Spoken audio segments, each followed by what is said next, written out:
Mga kwento ng pag-ibig, kwento ng pag-asa at mga kwento ng buhay dito sa Barangay Love Stories. Love Stories.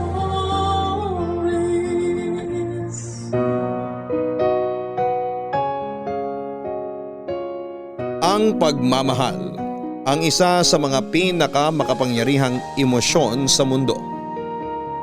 Sa parehong pagkakataon ay isa rin po ito sa mga mapanganib. Dahil may mga bagay tayong nagagawa na hindi sinasadya sa ngalan ng pag-ibig. Ikaw, kabarangay, ano ang pinakamalalang nagawa mo pagdating sa pag-ibig? Madali lang ang umibig, pero ang mahirap dito ay kung hindi ka naman mahal ng taong iyong gusto. Ang sabi nga nila, kinakailangan ng dalawang taong nagmamahalan para makabuo ng isang magandang relasyon.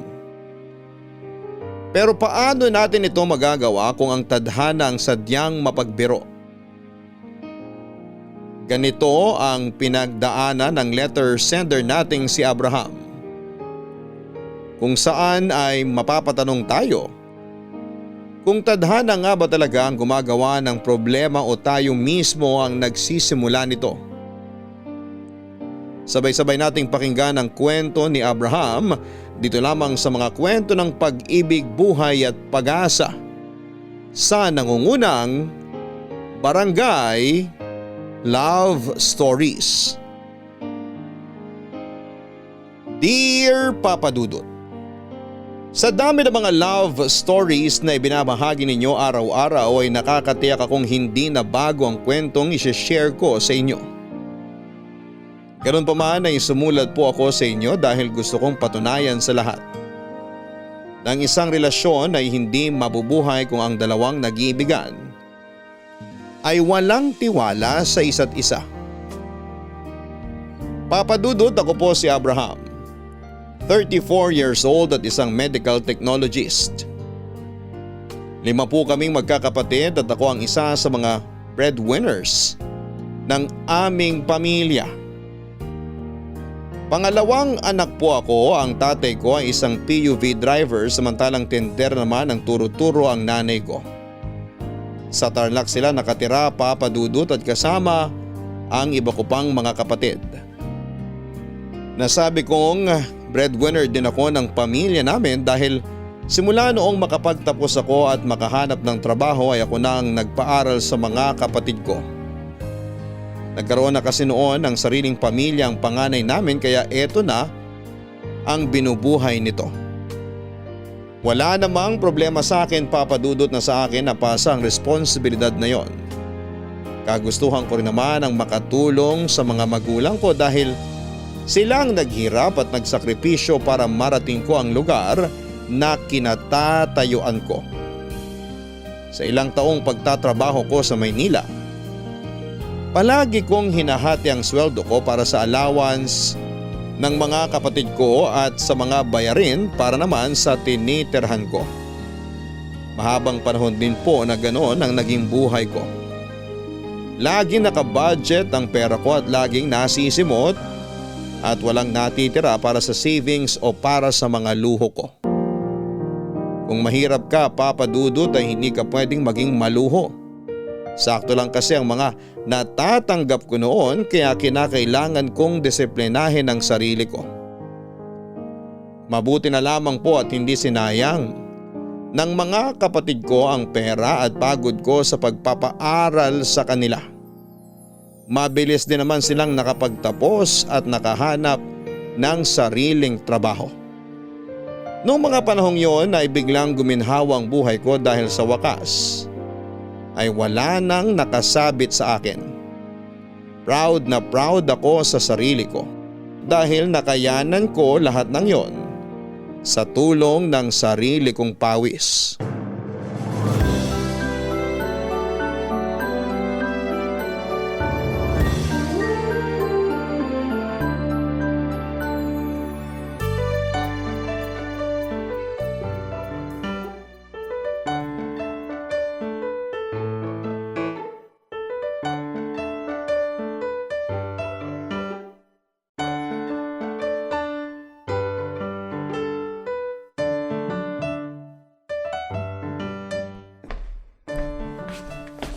O ayan! Nakakagulat naman to. Uy, may pa-pizza. Anong meron? Birthday mo? Hindi ko birthday, pero magse-celebrate tayo ngayon. Para saan? May nobya ka na ba? Yun ba ang isa-celebrate natin? Hindi, loko. May celebration tayo kasi sa wakas tapos na ako sa pagpapaaral sa mga kapatid ko. Talaga ba? Graduate na yung bunso nyo? Oo, graduation ceremony na nila next week. Aba, congrats! Sa wakas, hindi ka na magiging kuripot. Oo nga, di ko na kailangan magtipid. Makakain ko na yung mga gusto kong kainin kasi wala na akong iintindihin. Kaya naman pala may pa-pizza ah. Simula nung maging mag-roommate tayo, first time ko lang makakatikim ng libre mo eh. Salamat dito. Hindi lang yan na matitikman mo sa susunod. Babawi ako sa'yo kasi ikaw ang lagi nagpapautang sa akin tuwing nagigipit ako. Aba, gusto ko yan. Sa susunod, libre mo naman ako ng samgyupsal. Di pa ako nakakatry nun eh. Oo naman, walang problema. Pasasalamat ko yan dahil di ka nagsawang tulungan ako tuwing may mga problema ako. Wala yun. Nakikita ko kasi yung paghihirap mo eh. Gabi-gabi ka ba namang nagbabudget para sa araw-araw mong pangkain? Siyempre, bilang roommate, tutulungan kita. Ang hirap maging breadwinner eh. Mabuti na lang talaga't nakapagtapos na kaming lahat. Wala nang poproblemahin sina nanay at tatay. Proud ako sa'yo, tol. Uliran ka talagang anak. So, ano nang plano mo ngayong malaya ka na? Madami. Madami pa akong kailangan tapusin pero this time, para naman sa sarili ko. Gusto kong bumili ng sarili kong kotse para hindi na ako nagko-commute. Plano ko ring bumili ng lupa sa Tarlac. Maganda yan. I-invest mo yung pera mo para hindi lang nakatago sa bangko. Kaya nga eh, kapag nakapag-ipon, maghahanap agad ako ng magandang lupa sa amin. Pagdating naman sa pag-ibig, wala ka bang planong maghanap na ng magiging girlfriend? Wag na muna siguro, makapag-aantay naman yan eh. Ang focus ko muna ay para sa sarili ko. Tsaka gusto ko ring makabawi sa mga magulang ko. Kapag stable na ako, tsaka ako na lang poproblemahin yung love life na yan. Nako, baka maubusan ka niyan. Ilang taon ka na nga ulit? 28 na ako. Matanda ka na pala eh. Kailangan mo na rin maghanap. Baka mamaya biglang mawala yung asim mo. Bahala ka dyan. Sa dami ng tao sa mundo, paniguradong hindi ako mawawalan. Naniniwala din naman ako sa destiny eh. Kung may taong nakalaan talaga para sa akin, darating at darating din siya sa tamang panahon. Ay sus! Napaka-hopeless romantic mo naman. Basta tol, masaya ako para sa'yo. At least, yan na lang ang pinoproblema mo ngayon. Hindi na tulad ng dati na halos di ka na makatulog sa kakaisip kung saan huhugot ng pera. Kaya nga eh, kaya dapat mag-celebrate tayo ngayong gabi. Mabuti pa nga, lantakan na natin tong pizza na binili mo. Alam mo kung anong bagay dito? Ano? Malamig na beer! Sandali lang, mag-order ako. Wag na, hindi ako umiinom eh. Magsa-celebrate nga, di ba? Kahit ngayon lang, pagbigyan mo naman sarili mo na mag-chill. O sige na nga, pero wag masyadong madami ah. May pasok pa ako bukas eh. Oo, akong bahala sa'yo. Dahil wala akong kargo ay hawak ko na ang sarili kong buhay. Papadudot na sosolo ko na noon ang buong sweldo ko. Paminsan-minsan ay nagpapadala ako ng pera para sa mga magulang ko para may panggasto sila sa mga bagay na gusto nilang bilhin. Noong time na yon ay sarili ko naman ang pinagbibigyan ko dahil alam kong deserve ko naman ang lahat ng reward na ibinibigay ko sa sarili ko. Nagsimula ako mag-ipon at mag-invest ng gamit ang sarili kong pera. Nung makagaan-gaan ay lumipat na rin ako sa sarili kong apartment. Papadudot nag-focus ako sa mga goals ko sa buhay. Plano ko kasi noon ang bumili ng lupa sa probinsya para makapagpatayo ng sarili kong bahay. Yun po ang sinunod ko after kong makabili ng sarili kong sasakyan. Medyo late na ako noon, papadudot, sa pag-abot ng mga pangarap ko. Pero wala naman akong pinagsisisihan. Ang mahalaga ay patuloy pa rin ako sa karera ng buhay. Palagi nga akong niloloko dati ng roommate kong si Jojo dahil never din ako nagkaroon ng girlfriend. Para sa akin kasi gastos lang noon ang pagkakaroon ng nobya. Ayoko rin namang pumasok sa isang relasyon ng walang pera dahil nakakahiya yon para sa babae. Kaya pansamantala ay tinabi ko na lang muna ang pangangailangan ng puso ko. Unti-unti ay nakabili ako ng lupa at pinatayuan ko ito ng bahay na may 2 palapag. Sa edad na 30 ay meron na akong sariling bahay at lupa. Naging priority ko na talaga noon na ayusin muna ang buhay ko. Bago ko sinunod ang iba sa listahan ko katulad ng pagkakaroon ng love life at pagbuo ng sariling pamilya. Abraham, my boy! Kumusta ka na? Uy, Jojo! Eto, buhay pa naman. Tagal nating di nagkita. Ano, mayaman na ba tayo? Hindi pa nga eh. Ikaw, kumusta ka na? May bago na akong trabaho. Nag-resign na ako sa dati. Hindi ka na graphic designer? Designer pa rin pero para sa ibang kumpanya na. Mabuti naman nakalipat ka na. Tagal mo ng reklamo na sobrang toxic ng boss mo eh. Ayaw akong pakawalan nun eh. Pinagbigyan ko siya pero nung wala pa rin nagbago, inantay ko na lang yung bonus tapos umalis na ako. Tama yan. Hindi nababagay sa kanila yung talent mo. Doon ka pa rin ba sa apartment natin nakatira? Lumipat na rin ako. Nung umalis ka, tinapos ko na lang yung kontrata bago ako lumipat. Bakit naman? Mas malapit sa work? Hindi. Ang laki kaya nung apartment natin. Di ko kayang bayaran yun ng mag-isa. Wala naman akong mahanap na ibang roommate kaya naghanap na lang ako ng mas maliit, yung pasok sa budget. Pero dito ka pa rin sa Parañaque. Nasa Taguig na ako. Nagpunta lang ako rito kasi may kinita akong kakilala. Sakto, naalala kita kaya tinawagan na kita. Mabuti na lang day off ko ngayon. Ano na palang balita sa house and lot mo? Tapos na ba? Hindi pa tapos pero bahay na. Finishing na lang. Nakalipat na rin si nanay doon. Sila muna magbabantay habang nandito ako. Ayun no, talagang paisa-isa mo nang nakukuha yung mga pangarap mo dati ah. Naaalala ko pa, inaabot tayo ng umaga nun sa kwentuhan natin patungkol sa buhay-buhay. Oo nga eh. Nakakamiss yung mga araw na yon. Namimiss mo yung mga araw na yon? Pareho pa tayong mahirap nun eh. Hindi naman yun ang namimiss ko eh. Kundi yung samahan natin dati. Uy, namiss ako oh. Pero di na tayo pwedeng maging roommate ulit eh. Bakit naman? Magkakapamilya na ako. Talaga? Sino nakatuluyan mo? Siyempre, yung girlfriend ko. Sino pa nga ba? Ang galing naman. Sa bagay, matagal na rin naman kayo eh. Dapat lang talaga na ikasal na kayo. Magkaka-baby na nga kami. Uy, congrats! Sa wakas, magiging tatay ka na rin. Salamat. Ikaw ba? Wala ka bang plano magkapamilya? Meron naman. Darating din tayo dyan. One step at a time lang.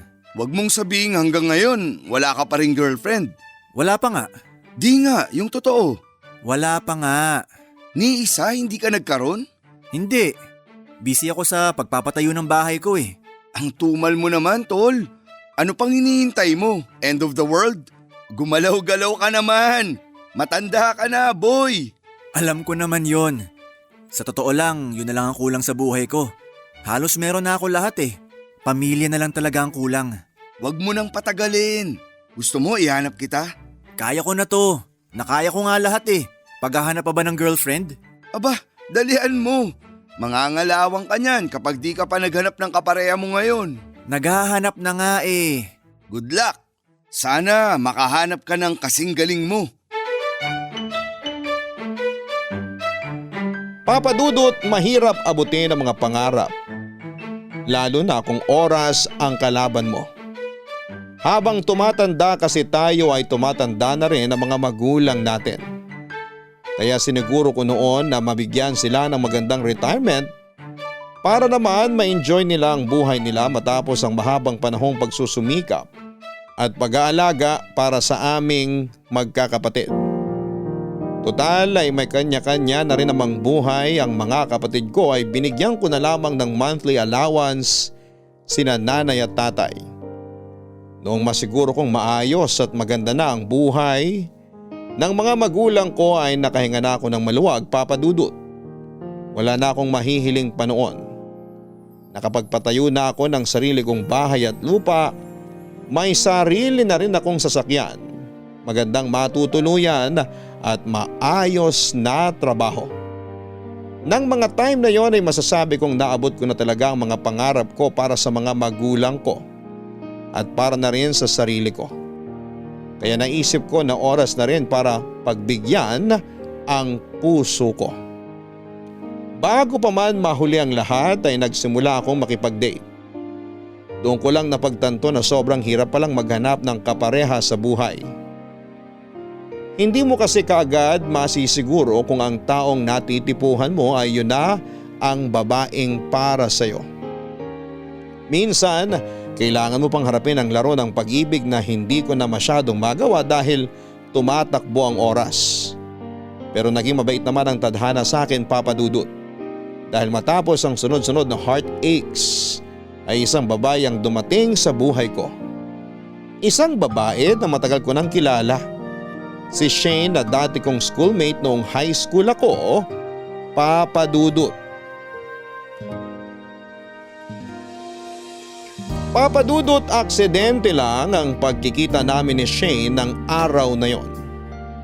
Pareho kasi kami ng religion kaya nagkataon din na kung kailan ako nagpunta sa church malapit sa amin para sana magpasalamat sa Panginoon ay saka ko naman siya nadatnan sa parehong lugar. Mula rin sa Tarlac si Shane, Papa Dudut. Maliban sa pagiging schoolmates ay churchmates din kaming dalawa. Pero kahit ganoon ay hindi kami kaagad nabigyan ng chance para kilalanin ang isa't isa. Nasa star section kasi ako noong high school ako samantalang nasa ibang section naman itong si Shane. Noong third year high school ako ay nagkaroon ako ng opportunity na kilalanin si Shane nung nagkasama kami sa dance club. Doon nabuo ang pagkakaibigan namin. Noong unay nagkakahiyaan pa kaming dalawa, aminado naman ako na crush ko na siya simula pa noong first year kami. Kaya naman sobrang saya ko nung naging close kami sa pamamagitan ng pagsasayaw. Nang mga time na yon ay hindi ko mahanap ang tapang ko para magtapat ng nararamdaman para kay Shane. May pagkatorpe din kasi noon ako, Papa Dudut. Ang ending ay lagi akong nauunahan ng ibang lalaki sa school. Maganda kasi si Shane, Papa Dudut. Tahimik siya at mainhin. Na para ba siyang prinsesa na gusto mong alagaan at bantayan. Ngiti pa lamang niya ay mababaliw ka na talaga. Imbis na makipagtalo sa mga kalalakihang nakapila para sa mga kamay ni Shane ay hinayaan ko na lamang sila. Hanggang sa makagraduate kami at nagkanya-kanya na kami ng landas. Wala na akong naging balita sa kanya noon maliban sa mga nakikita kong post niya sa Facebook. Kaya noong muli kaming magkita sa church nung araw na yon, ay hindi ko na pinalampas ang second chance na ibigay ng tadhana at agad akong nagpakilala ulit sa kanya.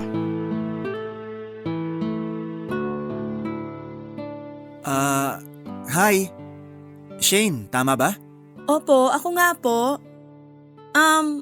Magkakilala ba tayo? Ako si Abraham. High school, dance troupe. Oo, ikaw nga. Kaya pala pamilyar. Hindi agad kita namukaan eh. Ang laki na ng pinagbago mo. Medyo nagkaroon na tayo ng laman eh. Hindi tulad nung bata pa tayo, medyo payatot pa ako. Oo nga. Dito ka rin ba nagkatrabaho? Oo, BPO. Ikaw rin? Dito rin ako. Medyo matagal na rin ako dito. Anong work mo? Medtech. Oh wow, nasa medical field ka pala ngayon? Hindi ba parang ang gusto mo nun maging seaman? Natatandaan mo pa yon? Oo kaya, yun yung nakalagay sa yearbook natin eh. Sabi mo gusto mong maging seaman someday. Hindi na tuloy eh. Nagbago yung trip ko. Sa bagay, ako rin naman. Nurse ang gusto ko nun eh, pero tingnan mo ko ngayon, call center na. Pero nakakatuwa na dito pa tayo nakita after ng ilang taon. Oo nga eh, sa lawak ng Metro Manila dito pa talaga tayo nagkita. Sakto, dito pa tayo sa church nakita ulit.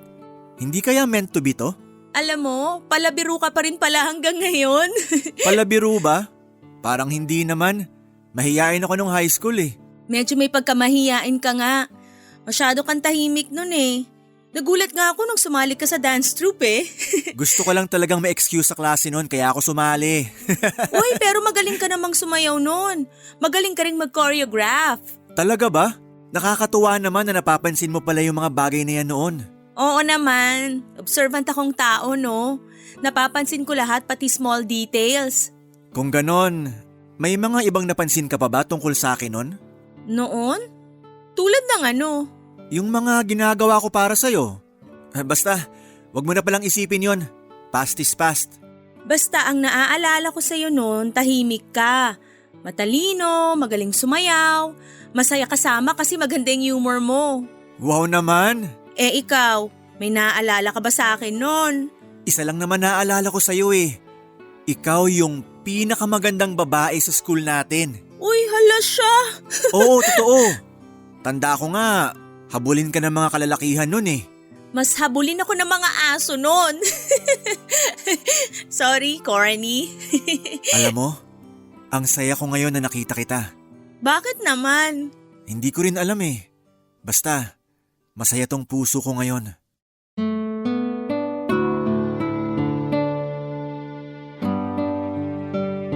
Papadudot call center si Shane at sa Parañaque rin siya nakatira that time.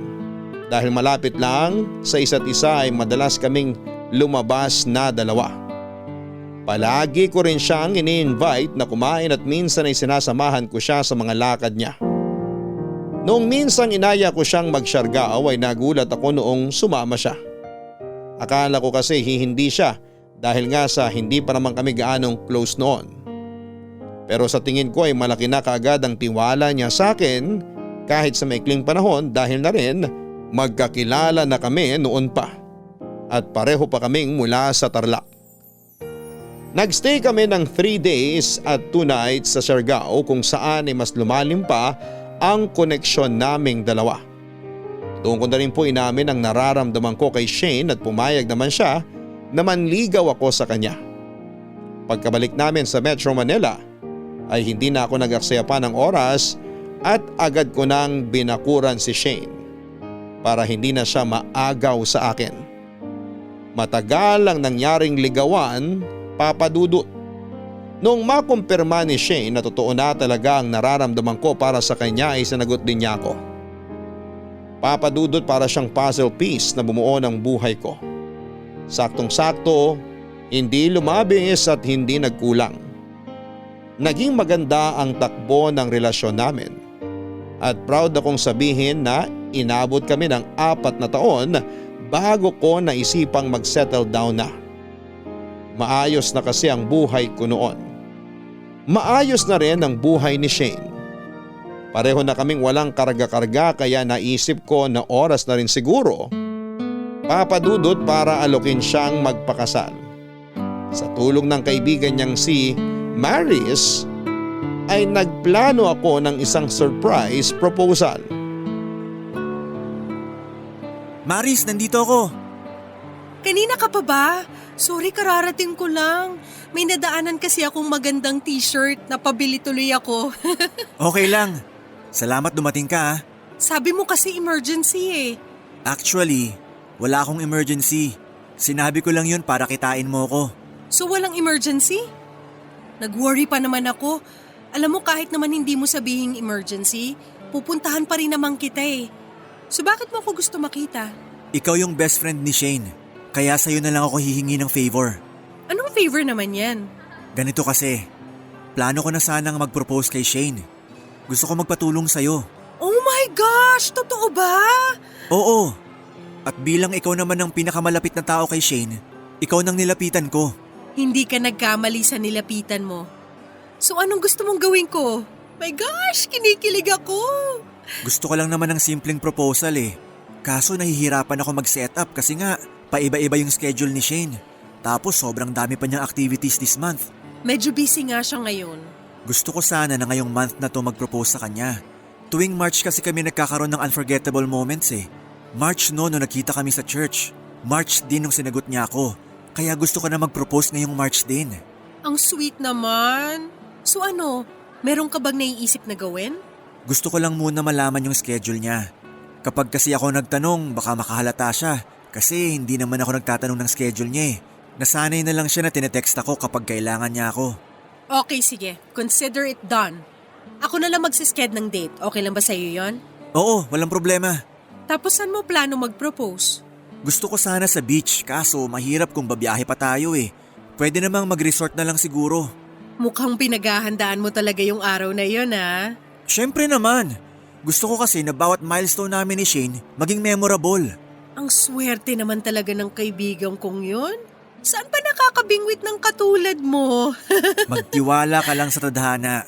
Ibibigay din sa'yo yung lalaking para sa'yo pagdating ng araw. Kailan naman yun? Naiinip na ako. Taga-sana all na lang talaga ako sa relasyon ng iba. Mukhang nakalimutan na ako ng tadhana na yan eh. Huwag kang mawalan ng pag-asa. Ako nga akala ko, hindi na rin ako makakapag-asawa nun eh. Pero tingnan mo, biglang dumating si Shane sa buhay ko. So ayun nga, ako na lang bahala sa sked ni Shane. Ikaw na maghanap ng lugar. Okay lang ba yon? O sige, update mo na lang ako. Pero, isikreto lang natin to ha. Dapat wala makakaalam kahit na sino. Sa'yo ko lang to sinabi. Huwag kang mag-alala, wala makakaalam ng sikreto natin. Salamat Maris. At para naman hindi masayang yung pagpunta natin dito, kumain na rin tayo bago tayo umuwi. Uy, sakto, nagugutom na rin ako eh. Halika, may alam ako masarap na resto. Doon kami lagi nagpupunta ni Shane. Sige nga, try natin doon. Doon tayo sa 4th floor. Papa Dudut, halos magkasabay lamang kami ni Maris na pumasok sa buhay ni Shane. Noong nililigawan ko si Shane ay mahigit 2 buwan nang magkaibigan ang dalawa. Nagtatrabaho sila sa parehong BPO company, Papa Dudut, at bagong pasok lamang doon si Maris. Mabilis daw na naging close ang dalawa dahil pareho sila ng mga hilig at eto ay ang pagstan sa mga K-pop idols. Hindi nga naglaon ay naging kaibigan ko na rin si Maris. At dahil isa siya sa mga pinagkakatiwalaan ni Shane ay si Maris ang nilapitan ko para kakuntsabahin sa plano kong marriage proposal. Mahirap hanapan ng maluwag na schedule si Shane, Papa Dudut, dahil halos puno na ang schedule nito sa mga araw na dapat ay day off niya, Papa Dudut. Si Maris ang nagplano ng lahat. Mula sa araw maging sa lugar ay siya na lahat ang nagbigay sa akin ng ideya. Ang original plan namin ay sa isang resort sana ito gaganapin, pero dahil maulan ang time na yon ay nalipat ito sa hotel. Pagdating ng araw ng proposal ay naghintay na ako noon sa hotel kung saan sana kami magdi-dinner date ni Shane. Kaso nga lang ay nagkalituhan pala sila ni Maris ng araw kaya hindi ito natuloy. Excited na ako noon na mag-propose, Papa Dudut. Kaya ang ginawa ko ay hinayaan ko na lamang yung mga plinano namin ni Maris at dumiretso na ako sa apartment ni Shane. Doon ay inantay ko na siya hanggang sa mag-out siya sa trabaho. Pagkarating nito ay agad ko siyang inalok ng kasal. At kahit gulat ay tinanggap naman niya ang singsing na ibinigay ko, Papa Dudut.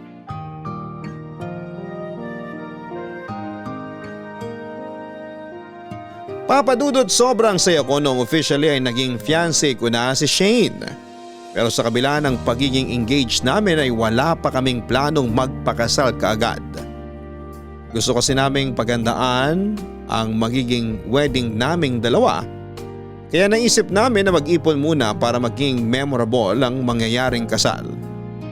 Kaso nga lang sa kalagitnaan ng paghahanda namin ay bigla-bigla namang nagkaroon ng lamat ang relasyon namin ni Shane. Sa mga sumunod na buwan ay bigla na lamang kaming inulan ng mga problema na hindi namin alam kung saan ang galing. Nagsimula ito sa mga simpleng misunderstanding na siyang pinagmumula ng away namin ni Shane. Minsan ay nakakakita siya ng mga random messages sa phone ko mula sa unknown numbers kung saan ay tinatawag akong babe o kung anuman. Bigla-bigla rin ako nagkakaroon ng mga sexual messages mula sa iba't ibang babae sa Facebook na hindi ko namang kilala. Papa Dudut, sa maniwala kayo't sa hindi ay wala akong ibang babaeng kinakausap ng time na yon. Masaya na ako sa fiancé ko kaya hindi ko na na naisin pang makipag-usap sa ibang babae. Dahil nga sa mga nangyari ay nagsimulang maghinala si Shane sa akin. Halos ibigay ko na sa kanya ang password ko noon para lamang mapatunayan na ni isa sa mga nag-message sa akin ay hindi ko pinapansin. Pilit kong kinalma ang relasyon namin pero mas lalo itong lumala noong nakatanggap ng balita si Shane na di umano ay lumalabas ako na may kasamang ibang babae.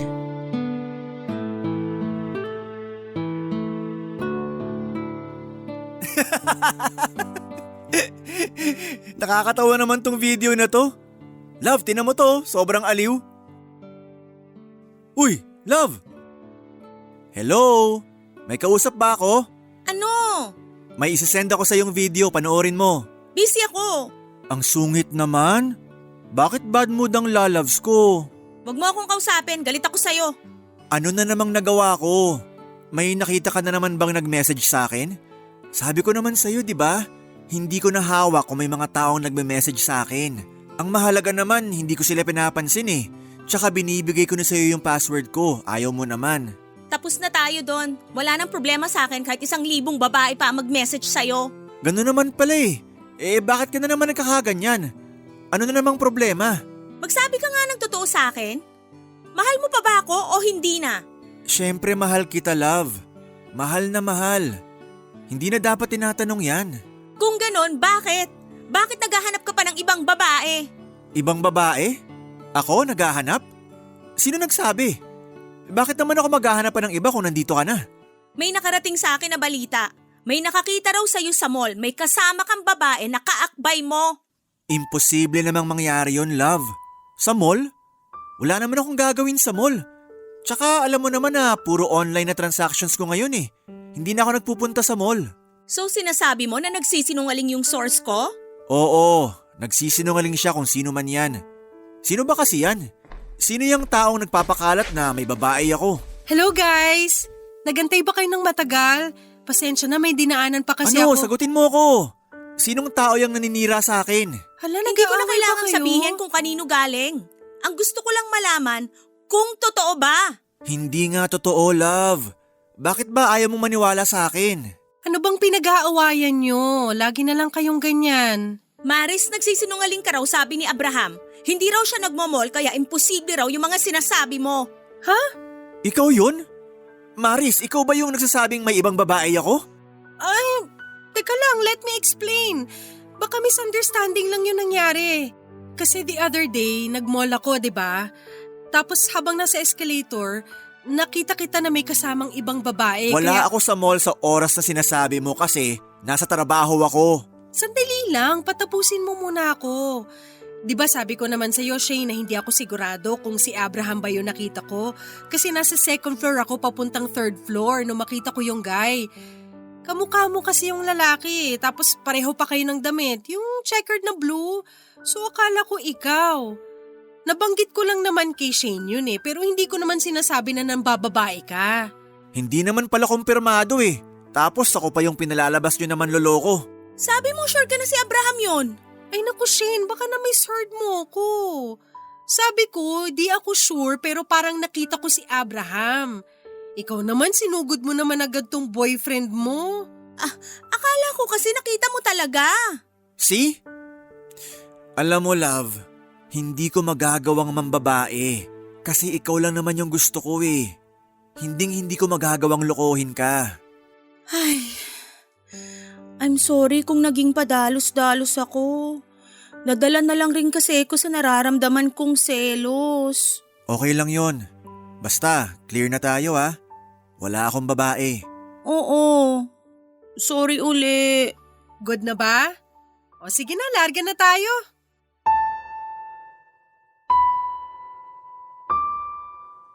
Hindi ko alam kung bakit bigla na lamang naging ganon ang relasyon namin ni Shane, Papa Dudut.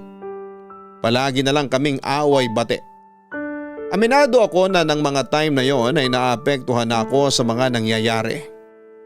Pumasok din sa isipan ko noon na parang mali yata ang mga naging desisyon ko sa buhay. Kung mananatiling selosa si Shane ay parang hindi ko yata kakayaning magkaroon ng asawang tulad niya dahil masasakal lamang ako. Para nga kaming sinusubok ng tadhana dahil kung kailan ikakasal na kami saka naman nagsusulputan ng mga problema. Papadudot ang pinakamalalang problema na sigurong dumating sa aming dalawa ni Shane. Na muntik nang naging dahilan ng hiwalayan namin ay noong nagkaroon ng birthday party ang tatay ni Shane sa Laguna. May trabaho ako ng time na yon kaya pinilit kong humabol. Kaso nga lang, mali ang pinadala sa aking address ni Maris kaya naligaw ako. Sumakto pang nasiraan ako ng sasakyan kaya ang nangyari ay natapos ng event bago pa man ako makarating sa tamang address. Sobrang disappointed sa akin si Shane na mga oras na yon. Pinaghandaan kasi nila ang birthday ng tatay niya at matagal na rin naming pinagplanuhang umaten sa party na yon. Mas lumala pa ang galit sa akin ni Shane, papadudot, nung isang anglet ang nakita niya sa may passenger's seat. Wala sa aming dalawang gumagamit noon kaya naman mas lalong lumaki ang paghihinala niya sa akin na meron akong babae.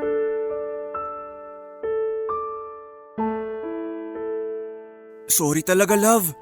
Hindi na ako nakaabot sa birthday ni Tito. Nasiraan kasi ako tsaka naligaw pa. Ilang buwan na nating pinag-uusapan tong araw na to eh. Hindi ba dapat may surprise tayo kay tatay? Oo nga, pero wala naman ako magagawa. Wala namang may gusto sa nangyari Minalas lang talaga ako sa daan. Sana man lang maipakita mo kahit sa parents ko na reliable ka. Pinagkakatiwalaan ka nila tapos ganyan ang aasalin mo. Nag-explain naman na ako sa kanila Si Maris kasi, iba yung sinend sa akin na address. Tinatawagan kita, hindi ka naman sumasagot sa tawag. Kasi nga busy na ako that time. Tapos si Maris naman hindi nagre-reply. Nung papunta na ako sa venue, tsaka naman tumirik yung sasakyan ko. Baka naman rason mo lang yan kasi may iba kang kasama. Ayan na naman tayo Kahit i-check mo dashcam ko para makita mo na totoo lahat ng sinasabi ko. Ewan ko ba sa'yo, Abraham, kung bakit the past few months nagbabago na yung ugali mo? Ako talaga yung nagbabago? Ikaw nga bigla ka naging silose. Sinong hindi magsiselo sa ginagawa mo? May mga babae nagme-message sa'yo, nakikita ka sa mall na may kasamang iba, tapos di ka man lang makadalo sa mga special event ng buhay ko? Love naman. Hanggang ngayon ba nandyan pa rin tayo? Akala ko ba tapos na tayo sa mga issue na yan? Hindi na nga ako gumagamit ng social media dahil sa mga nagme-message sa akin. At yung nakita ni Maris sa mall, hindi ako yun. Siya na mismo nagsabi. Bakit ba ipinagpipilitan mong niloloko kita? Umalis na nga tayo. Pagod na ako. Wala akong energy na makipagtalo ngayon. Ikaw nagsisimula Ilagay mo na yung seatbelt mo para makaalis na tayo.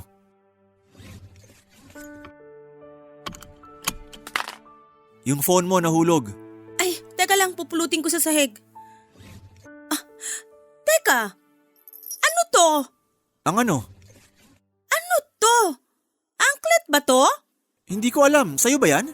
Hindi ako gumagamit ng anklet, Abraham. Kanino to? Aba malay ko. Anong malay mo nakita ko dito sa sasakyan mo? Hindi ko alam kung saan galing yan.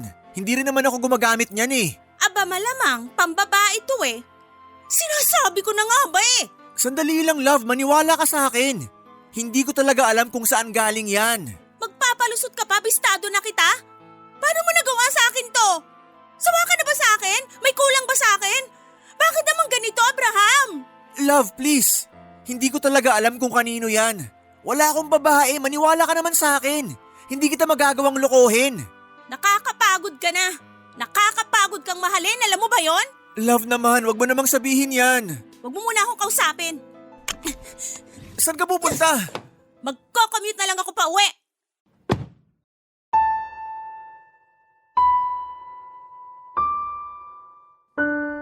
Halos 2 linggo rin kaming hindi nagkita at nag-usap ni Shane matapos ang away na yon, papadudot. Inilaban ko kasi ang sarili ko dahil alam ko namang wala akong kasalanan. Mas lalo na wala akong ibang babae katulad ng iniisip niya dahil sa naging pagtatalo nga namin ay kamuntikan na niyang ibalik sa akin ang engagement ring niya. Mabuti na lamang at nakausap ko siya ng maayos. Kaya imbes na maghiwalay ay nag-cool off na lamang muna kami. Hindi ko alam kung bakit at papaano nangyayari sa amin ang mga kaganapang tulad noon, Papa Dudut. Para bang pinaglalaroan kami ng tadhana para hindi matuloy ang kasal na inaasahan naming dalawa. Mabuti na lamang at sa kabila ng lahat ng awayang nangyayari sa pagitan namin ni Shane, ay pinipili pa rin namin ang isa't isa. After 2 weeks ay inexplain ko ng maayos kay Shane na wala akong ibang isinasakay sa kotse ko maliban sa kanya. Sa nagdaang buwan ay 3 tao lang ang isinakay ko, Papa Dudut. Si Shane, ang katrabaho ko at si Maris, kaya isang napakalaking palaisipan para sa akin kung saan nanggaling ang angklet na nakita niya. Hanggang sa dumating yung araw kung saan ang lahat ng katanungang umiikot sa utak ko ay bigla na lamang nasagot. 1 buwan na lamang ang hinihintay namin noon at ikakasal na kami ni Shane. Nakaredy na ang lahat. Nagkaroon na kami ng fitting sa isusuot kong tuxedo at pati na rin sa wedding gown ni Shane. Meron na kaming listahan ng entourage, may napili na kaming simbahan at naipadala na rin namin ang invitations. Halos all set na dapat pero hindi pa rin maganda ang estado ng relasyon namin ni Shane. Nagsimula kami magkaroon ng pagdududa sa isa't isa. Iniisip niya na may ibang babae ako samantalang iniisip ko naman na baka ginagawa lang yun ni Shane dahil baka hindi talaga niya ako gustong pakasalan. Pakiramdam ko noon ay may iba na siyang gusto kaya pilit siyang gumagawa ng issue sa pagitan namin. Hanggang isang araw, ang paghihinala ko ay nagkatotoo ng isang secret admirer ni Shane ang biglang dumating. Nagsimula ang lahat nung nakatanggap si Shane ng good morning card sa trabaho. Akala ng lahat ay galing ito sa akin pero wala naman akong pinapadalang ganon, Papa Dudut. Sa mga sumunod na araw ay flowers at chocolates naman ang nag-aantay sa desk niya. Isang card ang nakalagay sa mga bulaklak na nagsasabing galing daw ito sa isang secret admirer. Walang ideya si Shane kung kanino galing ang mga regalong natatanggap niya. Wala itong return address at wala ring pangalan.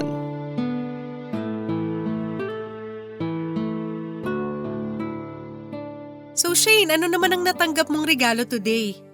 Parang araw-araw na lang nagpapadala ng gift sa'yo yung admirer mo ah. May red rose sa desk ko kaninang umaga pero di ko ginalaw. Kahapon sa apartment ko na mismo siya nagpadala. Ay bongga!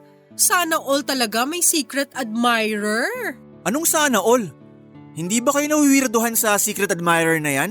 Harap-harapang nanunulot ng girlfriend ng iba? Uy, may nagselos. Wag mo nang gatungan, Maris. To be honest, weird nga talaga. Walang nakakatuwa sa nangyayari. Malaman ko lang talaga kung sino yung lalaking yan. Patay siya sa akin. Hindi ka siguro nag-aabot ng regalo sa girlfriend mo kaya iba na lang ang gumagawa. Hindi kasi materialistic na tao si Shane. Ano namang gagawin niya dyan sa mga bulaklak na yan? Chocolate? Hindi nga masarap yung brand na pinili niya eh. Pero curious lang talaga ako kung sino yung admirer ko na yun. Tuwang-tuwa ka naman na may admirer ka. Hindi naman sa tuwang-tuwa. Gusto ko lang malaman kung sino. Ikaw din naman, di ba? Gusto mo ring malaman kung sino yung mga nagpapadala sa akin ng regalo? Gusto kong malaman nang makatikim siya sa akin. Hindi kaya si Marlon? Marlon? May girlfriend na yun eh. Sinong Marlon yan? Yung katrabaho namin. Medyo flirty siya sa akin dati. Tapos umamin siya na may gusto siya sa akin bago pa kita naging boyfriend. Pero wala na yun ngayon. Magkaibigan na lang talagang turingan namin ni Marlon. Talaga ba? Oo. Hindi na nga kami masyadong nagkakausap kasi magkaiba na yung shift namin. Si Marky kaya? Di ba type ka rin nun? Sino naman yung Marky na yan? Katrabaho rin namin. Noong nagkaroon kami ng company dinner, nalasing ang loko tapos umamin na gusto niya si Shane. Kaso, taken na ang best friend ko. Matagal na yun eh. Tsaka alam naman ni Marky na hindi ako available. Yung mga naging ex mo kaya, baka naman nagpaparamdam ulit sila sa'yo. Malabo na mangyari yun. May kanya-kanya ng buhay yung mga ex ko eh. So sino nga kaya itong secret admirer na to? Naiintriga ako. Huwag niyo na nga pag-usapan yan. Naiinis lang ako lalo eh. Mabuti pa nga. Baka mamaya kung saan pa mauwi tong usapan na to. Pero love, huwag ka mag-alala. Kahit si Ding Dong Dantes pa yan, hindi kita ipagpapalit. Ay sus, ang sweet naman. Totoo ba yan, love? Di mo ako ipagpapalit? Oo naman. Kaya wag mo nang problemahin kung sino man yun. Kahit padalan pa ako ng house and lot, hindi ko siya i-entertain. Salamat, love. Eh di kayo na ang may strong relationship. Sana all na lang talaga.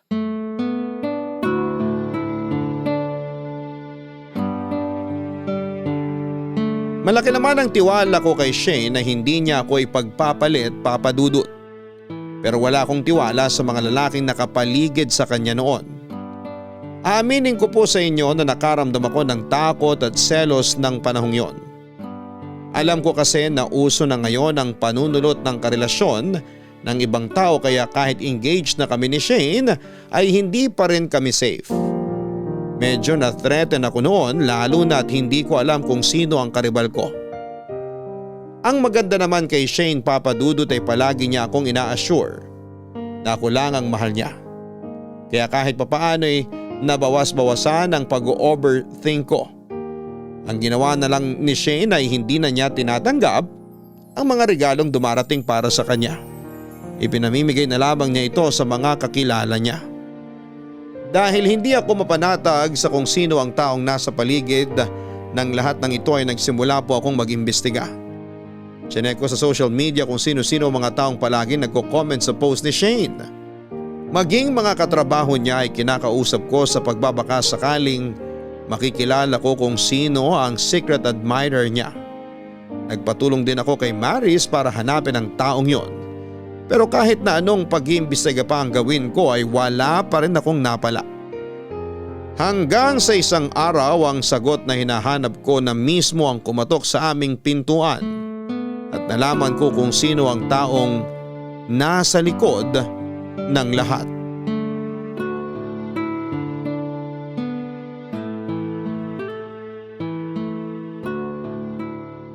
Oh, Maris!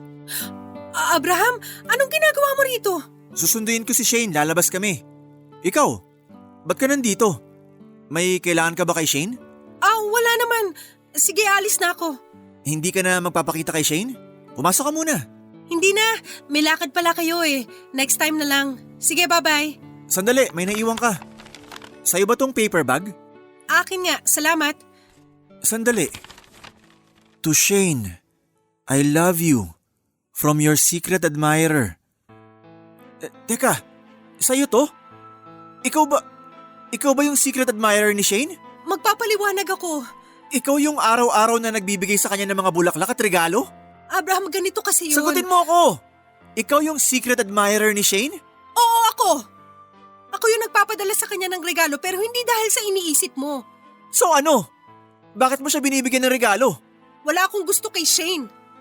Sa'yo kung may gusto, Abraham, gusto kita matagal na. Ano? Alam kong masama itong ginagawa ko pero nagkunwari ako na may secret admirer si Shane para magselos ka, para maghiwalay kayo. Bakit mo nagawa to? Kaibigan ka namin. Kasi gusto kita, Abraham. Mahal kita. Ako na lang, please. Ako na lang ang piliin mo. Hiwalayan mo na lang si Shane. Nahihibang ka na ba? Kapag akong pinili mo, mamahalin kita ng sobra-sobra. Aalagaan kita. Ibibigay ko lahat sa'yo kung ano man ang gusto mo. Please, Abraham, iwan mo na si Shane. Hindi, wag mo akong hawakan. Lumayo ka sa akin. Maris, hindi kita gusto. Kailanman, hindi kita magugustuhan. Mali itong ginagawa mo. Sobrang laki ng tiwala sa'yo ni Shane para traidorin mo siya ng ganito lang. Ano bang nagustuhan mo kay Shane? Wala namang kakaiba sa kanya eh. Ang boring niyang tao. Bakit siya ang gusto mong pakasalan? Kasi mahal ko siya. Hindi ko siya ipagpapalit kanino man. Kaya kung ano man tong kalokohang ginagawa mo, tigilan mo na. Kaya kong higitan si Shane.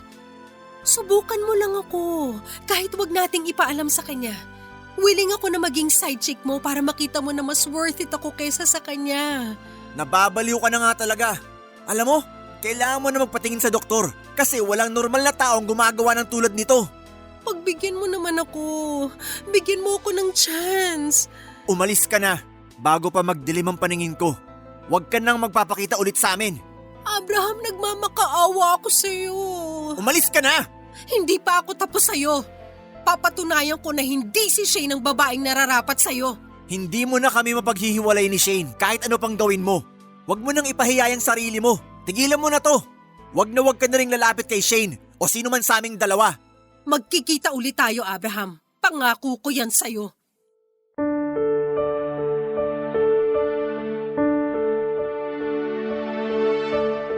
Hindi makapaniwala si Shane noong malaman nito na si Maris pala ang punot dulo ng lahat. Siyang nagkunwaring secret admirer ni Shane para lamang magselos ako at hiwalayan ang girlfriend ko. Saka na lang din namin na-realize na ang rason ng mga awayan namin noon ay si Maris ang dahilan.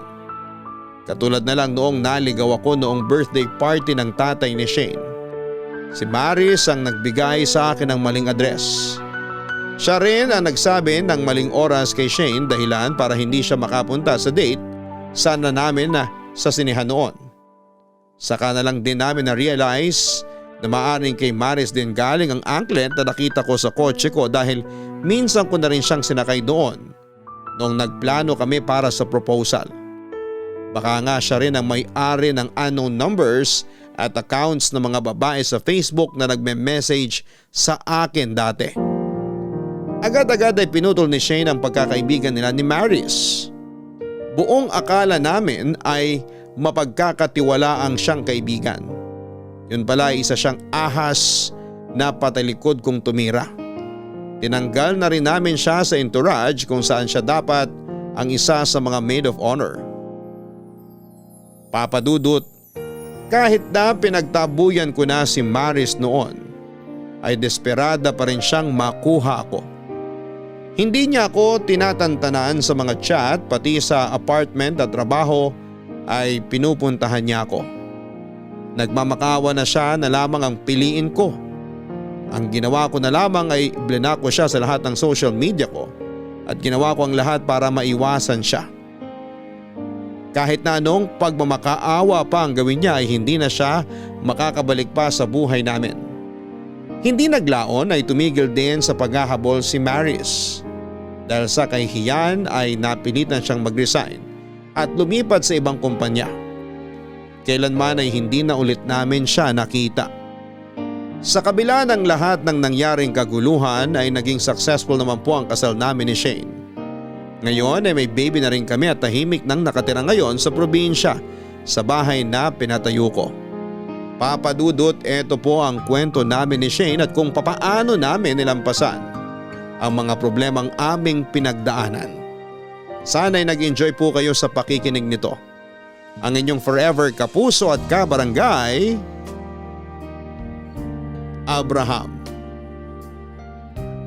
Mga kabarangay, kahit na sunod-sunod ang problemang dumarating sa buhay nating lahat, kapag mahal mo talaga ang isang tao, ay hindi mo ito basta-basta susukuan tulad na lamang ng ginawa ni Abraham at ni Shane sa isa't isa. Hindi mo masasabing kahanga-hanga ang isang relasyon dahil wala itong problema. Mas kahanga-hanga ito kung pareho ninyong sinusolusyonan ang bawat suliraning inyong kinakaharap. Dahil mahalaga kayo sa isa't isa at tunay kayong nagmamahalan. Hanggang sa muli, ako po si Papa Dudut sa mga kwento ng pag-ibig, buhay at pag-asa sa Barangay Love Stories #1. Sabay-sabay nating pakinggan ang iyong kwento ng pag-ibig, buhay at pag-asa. Ipadala lang sa barangaylovestories@yahoo.com. Nagustuhan ng iyong napakinggan? Ituloy yan via live stream sa www.gmanetwork.com/radio.